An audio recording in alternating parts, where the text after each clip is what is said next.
Welcome back viewers to another mad review. Today we're looking at the AF Nikkor 50mm 1.8D, which is this. 6 element, 5 group, modified double Gauss, 52mm filter thread, 155 grams. It's the smallest, lightest, cheapest lens that Nikon makes, and it's probably one of their sharpest and best. Now, it's the final evolution of Nikon's classic standard fast prime, first introduced in 1978 in AI specification, and is the brainchild of Nikon's most celebrated lens designer, Mr. Soichi Nakamura, and I apologise if I mangled their pronunciation there.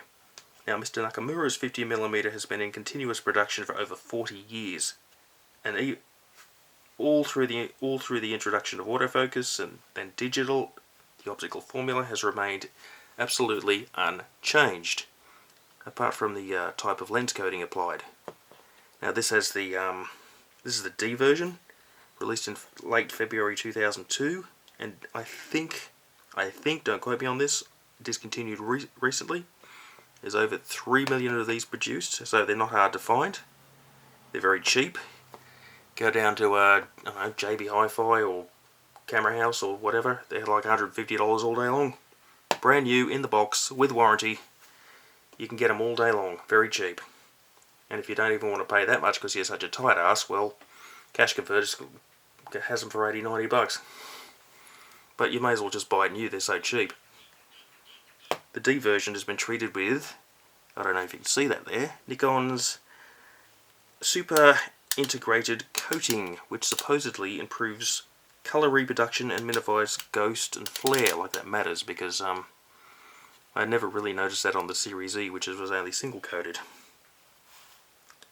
Now the latest G version is a completely different 7-element design that has a composite plastic spherical element. Now it's about the same size as the 1.4, it's the same lens barrel, the G 1.8, so it's about the same size as that. It's bigger, it's twice as expensive.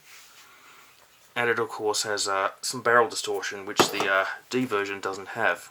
The D version is almost optically perfect as a lens can be. That's why it's remained unchanged for over 40 years. And yes, like I said, you need one. Just get one. They're cheap. You can use them as lens caps if you want. I mean, the advantage of this lens is its versatility, the outright versatility. You can use it for pretty much any application you can think of photographically.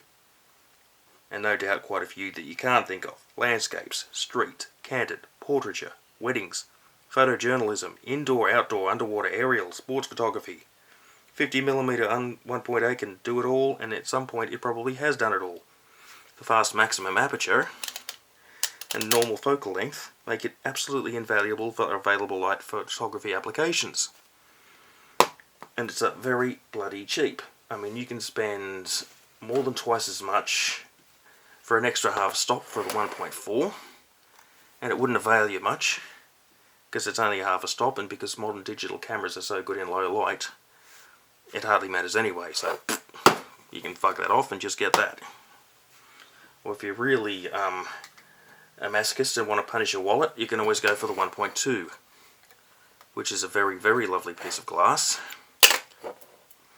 But brand new, these are nearly $1,000. Yeah, go for the 1.8. Trust me on this. This handy, cheap little lens has been more places and done more things than most of us ever will. I mean, from the depths of the abyss to the vacuum of space and everywhere in between. From war zones to family gatherings, which in my family is exactly the same damn thing, if your family's anything like mine. There are many sharp photographic lenses on the market. Instead, I mean, they offer near perfect corner-to-corner sharpness, rendering that can be best described as clinical, which is not what this thing offers. This has very, very good rendering. The tonal range is beautiful. Micro contrast, beautiful sharpness. It's a little bit soft stopped out. I mean, a little bit wide open at 1.8. But then you'd struggle to find a lens that isn't soft, wide open. But still, this is one of Nikon's fastest standard lenses, unless you want to go for the macro lenses, which are a more specialised piece of kit, and they're slower, and they're a lot more expensive and not really worth it unless you're really into photography. I mean, what can I say? To consider a lens good, to consider it worthy of adding to your camera bag, it has to offer something, right? Something you might call character. And if you're like me, you're not really a fan of their polished, overpriced, bulky, plasticky lenses that you see from makers like Canon or Sony, which is just, nah. If you shoot Nikon, you love the lenses, you like the glass, it's all about the image, photographic image. That's why we're Nikon shooters. Jesus. Do I even have to explain that? I mean, Nikon lenses are made to professional standards, well, at least until recently. And because over the years, Nikon has taken care to ensure that the compatibility of their classic Nikkor primes to modern digital bodies, they remain popular with a lot of photographers, you and me included.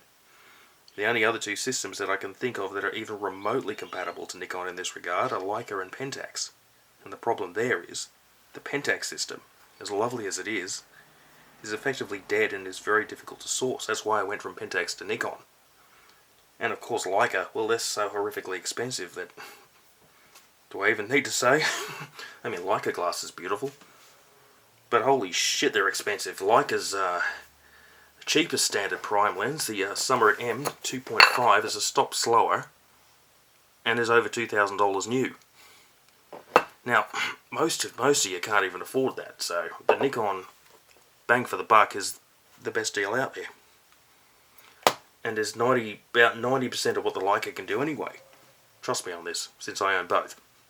I mean, the Leica is sharp and wide open, but stop down, you can't really tell the difference. And besides, you can't use it on a Nikon body anyway. If you want to build a capable photography system on something close to approaching a reasonable budget, there's only really one logical choice that we have, and that's Nikon.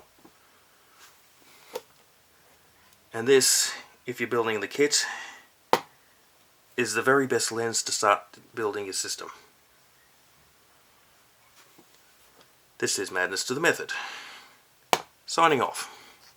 Please like, share and subscribe.